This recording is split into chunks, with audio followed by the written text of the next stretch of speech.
एक बार फिर से आप सभी को वेलकम मेरे चैनल पर। आज हम लोग फिर से तीसरी क्लास इंटीग्रेशन पर कंटिन्यू करने वाले हैं। क्लास 12 इंटीग्रेशन तीसरी क्लास। हमने अब तक इंटीग्रेशन क्या होता है, इसका ज्योमेट्रिकल इंटरप्रिटेशन क्या होता है, ये किस तरह से डिफरेंशिएशन का रिवर्स होता है, कॉन्स्टेंसी क्यों ऐड करते हैं, इसका नाम इंडेफिनिट क्यों होता है, और कुछ इसके रेलेवेंट बेसिक फॉर्मूले जो फंडामेंटली यूज करते हैं हमने देख लिया है। ये पीछे के 2 वीडियोस में आपको मिल जाएगा, आप इसको देख सकते हैं। और कोई भी नीड होने पर मुझे कमेंट करके प्लीज बताइएगा। आज हम लोग कुछ बेसिक क्वेश्चन जो 1 मार्क्स के आते हैं एमसीक्यू में, अब तक के जानकारी के लेवल पर उसको डिस्कस करने वाले हैं। तो पहले हम लोग कुछ टेनामेट्रिकल फंक्शंस को इंटीग्रेट करना सीखेंगे। ठीक है। तो पहला हमको मिला है साइन स्क्वायर एक्स। ठीक है, तो आप दिमाग में इस बात को रखिएगा कि 4 ऐसे टेनामेट्रिक रेशियो हैं। पहले साइन, दूसरा कॉस, तीसरा टेन, ठीक है, और चौथा आपका कॉट। ठीक है, साइन, कॉस, टेन, कॉट, ये चारों जब तक लीनियर नहीं होंगे, जब तक इनकी पावर 1 नहीं होगी, आप इन्हें इंटीग्रेट कर नहीं सकते हैं। साइन, कॉस, टेन, कॉट, इन चारों के बिना लीनियर हुए, बिना इनकी पावर के 1 हुए हम इसे इंटीग्रेट नहीं कर सकते हैं। अगर ये पावर 2 है, नॉन इंटीग्रेबल है। अगर ये पावर 4 है तो भी नहीं है।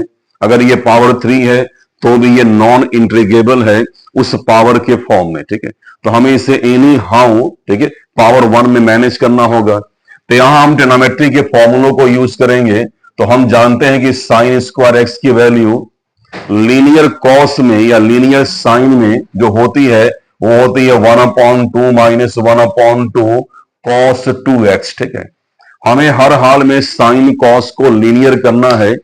इस बात से कोई फर्क नहीं पड़ता है कि कॉस या साइन के एंगल में वेरिएबल का कोफिशिएंट क्या है, ये मैटर नहीं करता है।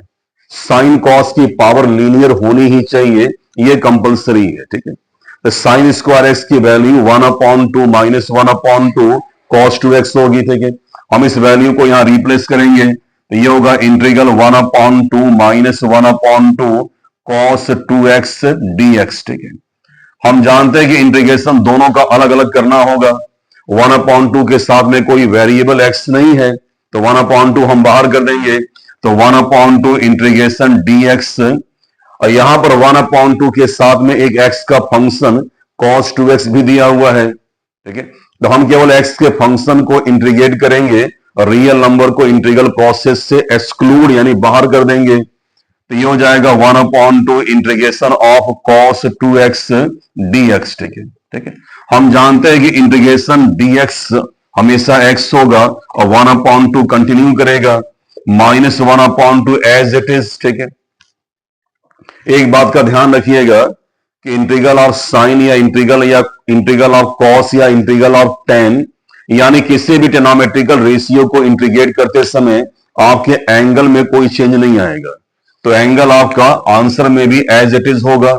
इंटीग्रल ऑफ साइन क्या होता है, इंटीग्रल ऑफ कॉस क्या होता है, साइन होता है। ठीक है, डिफरेंशिएशन में क्या होता था कि हम लोग फंक्शन के अंदर में वेरिएबल के साथ में अगर कोई मल्टीपल होता था तो हम उस मल्टीपल से मल्टीप्लाई करते थे, और इंटीग्रेशन डिफरेंशिएशन का रिवर्स प्रोसेस है। तो यहां पर हम लोग इंटीग्रल के किसी आंसर में अगर वेरिएबल एक्स के साथ में कोई कोफिशिएंट होगा तो हम उस कोफिशिएंट से पूरे इंटीग्रल में डिवाइड करेंगे।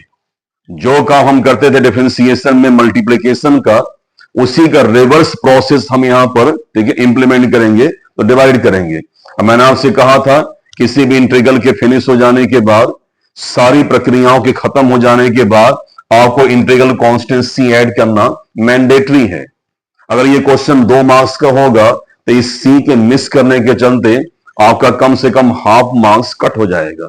इस बात को भूलना नहीं है, हमें सी ऐड करना है। ठीक है, आंसर क्या होगा, x/2 minus 1/4 sign 2x plus सी। ठीक है, तो मैं आपको रिकॉल करता हूं, साइन, कॉस, टेन, कॉट, ये 4 ऐसे टेनामेट्रिकल रेशियो हैं जिनको इंटीग्रेट करने के पहले इनको लीनियर करना, इनकी पावर 1 करना कंपलसरी है, तभी हमारे पास फॉर्मूले मिल पाएंगे। ठीक है, नहीं तो आगे पॉसिबल नहीं है। ठीक है, और कुछ और देखते हैं हम लोग इसके अलावा, ठीक है, कुछ और पॉइंट्स।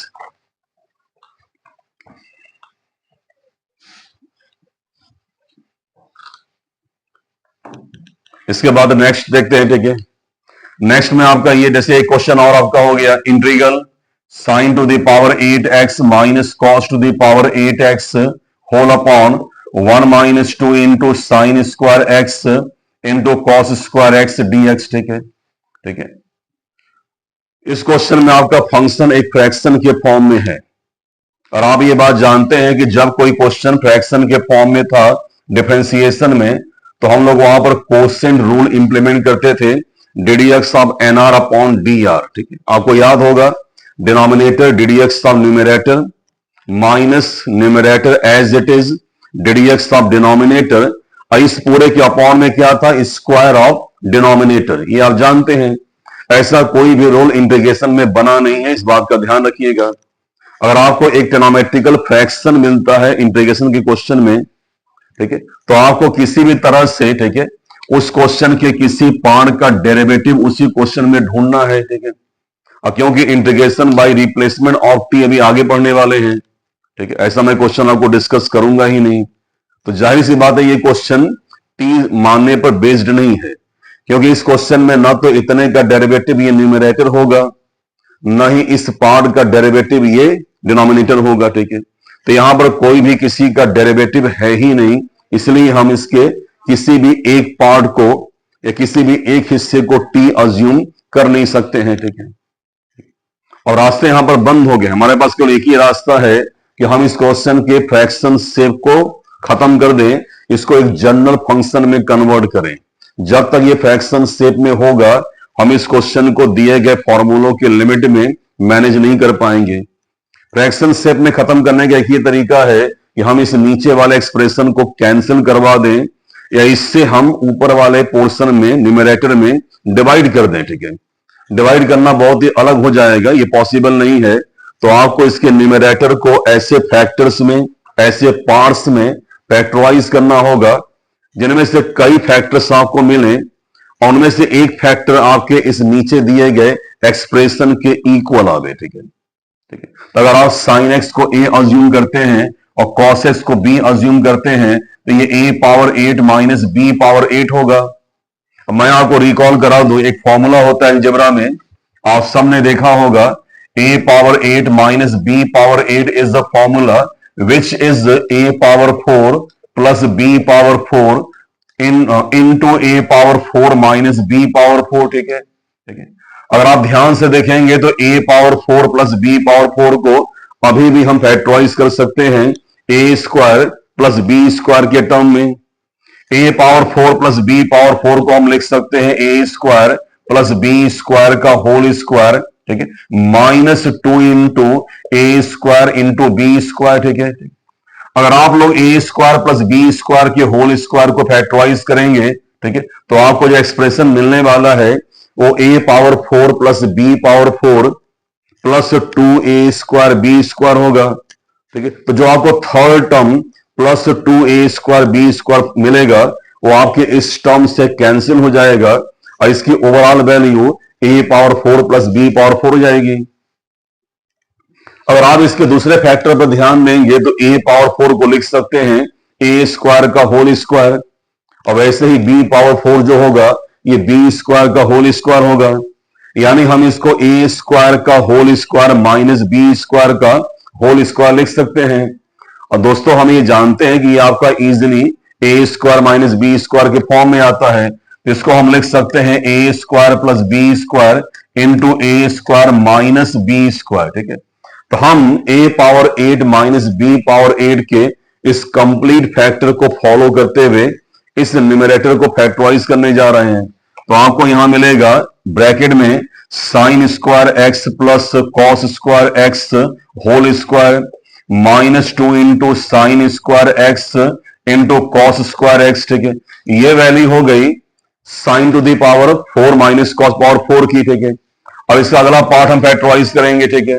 तो वो आपको मिलेगा sine square x plus cos square x as a square plus B square into sine square x minus cos square x as a square minus B square.